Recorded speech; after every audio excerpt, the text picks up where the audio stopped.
Assalamualaikum warahmatullahi wabarakatuh. Guys, alhamdulillahi rabbil alamin. Assalatu wassalamu ala rasulillah. We are here to further review the profit sharing investment account, which is the precursor to understand more about the profit rate risk in Islamic banking, and to also further explore the rate of return risk and the displaced commercial risk. So before we get into that in more detail, it is, I presume, pertinent to review or look back at the PSIA to ensure that we have a proper understanding what it is. And one of the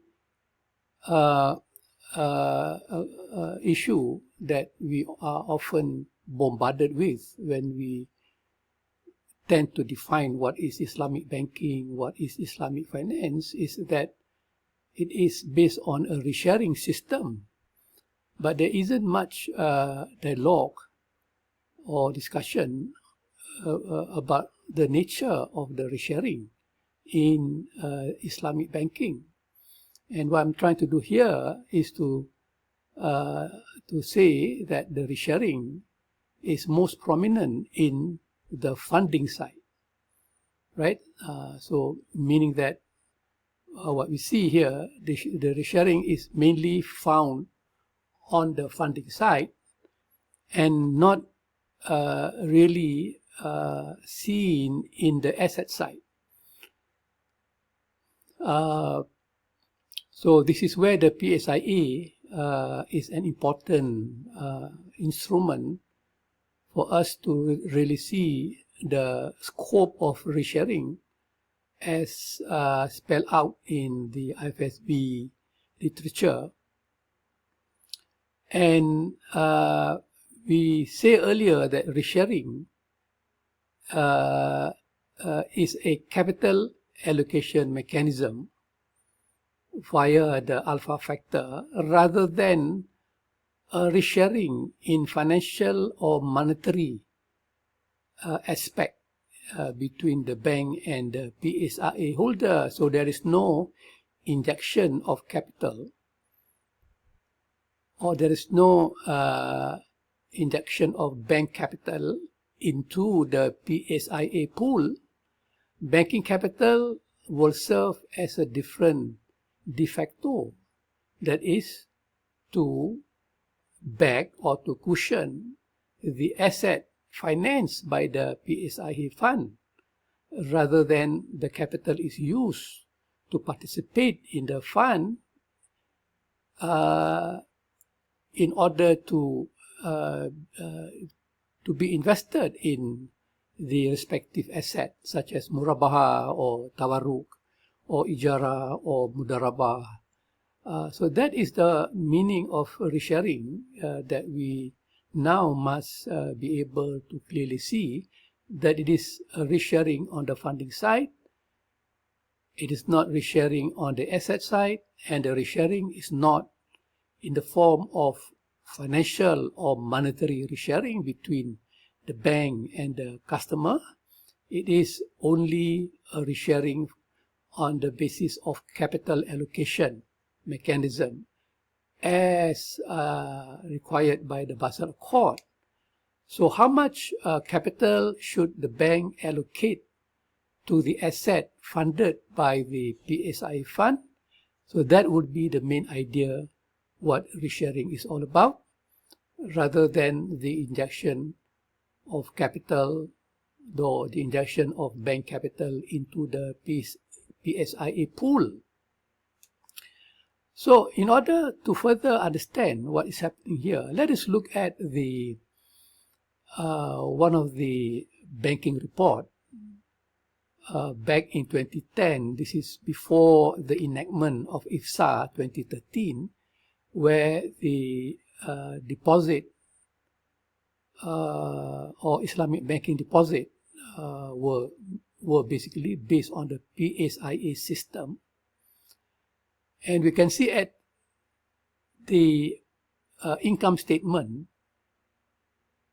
of CIMB Islamic Bank, it is the same for any other Islamic bank, Maybank Islamic or Public Bank or Bank Islam.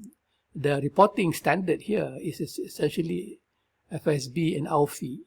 And we can see here that it is rather different from the conventional bank P&L report, because we see in the conventional bank there is interest revenue, interest expense, and then gross earning or net interest margin, followed by the expenses, overhead expenses, and the loss provision, after which we got the net profit before tax. But here in the Islamic reporting format, we can see here that there is income derived from the investment of deposit fund and others.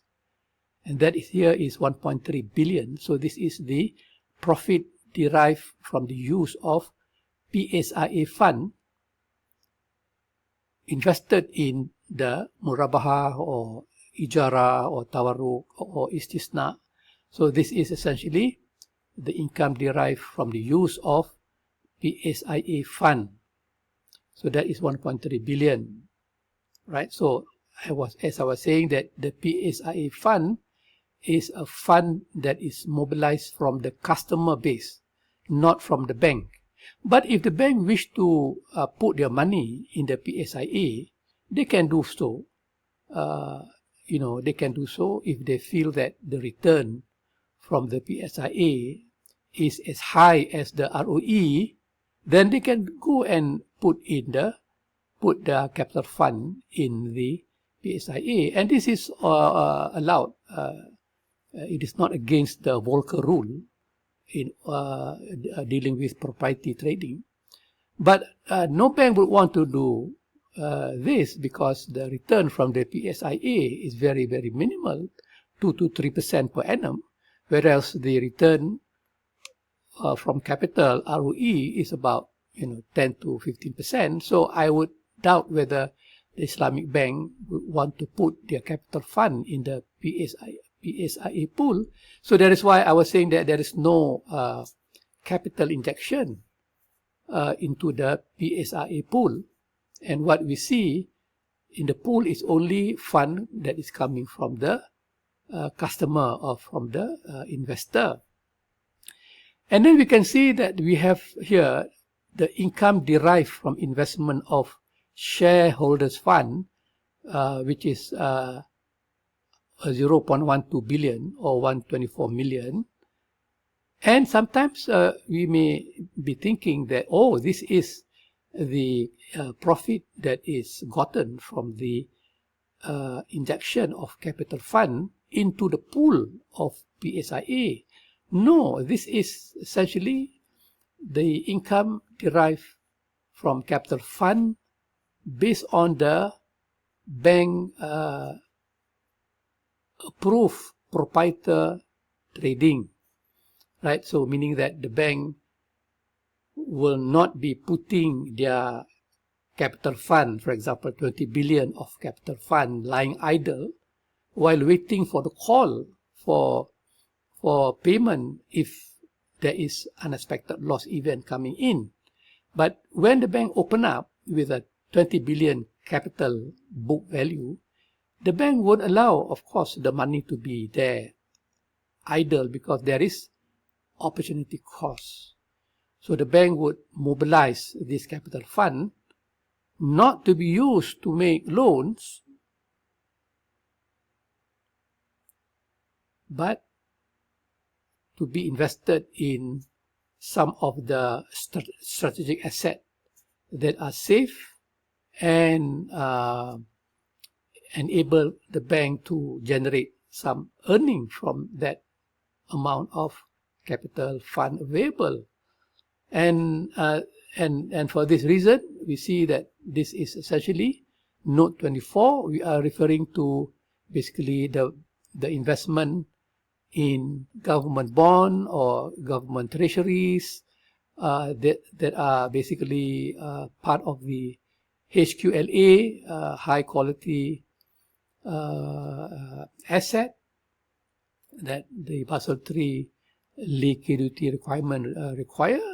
So we can see here that the capital fund is not used to make loan, murabaha or tawarruk or ijara. It is basically used to purchase government bonds, government security, or to do some kind of arbitrage that are allowable by Sharia standard. If they want to do derivative trading by virtue of tahawud, then they can do so using capital fund.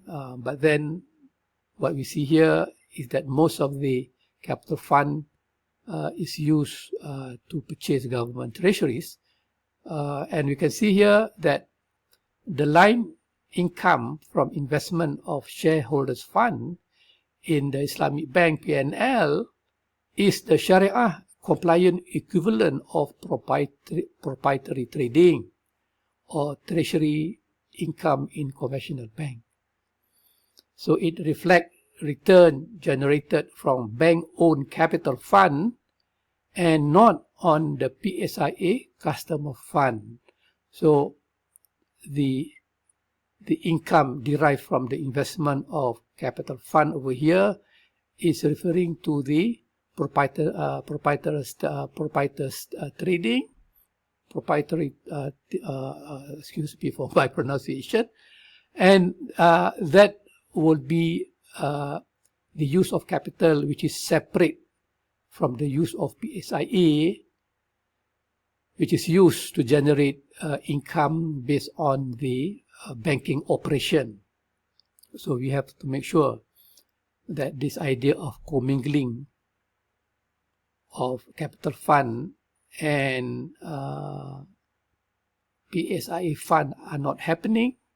There is a separation of investment, and capital fund, number one, is used to support the asset funded by PSIA fund. At the same time, the capital fund, the excess of which can also be used to look for opportunity to earn income, such as investment in government treasuries and bonds and sukuk as well. Okay guys, thank you very much for your time. We can further continue on this interesting issue. Assalamualaikum warahmatullahi wabarakatuh.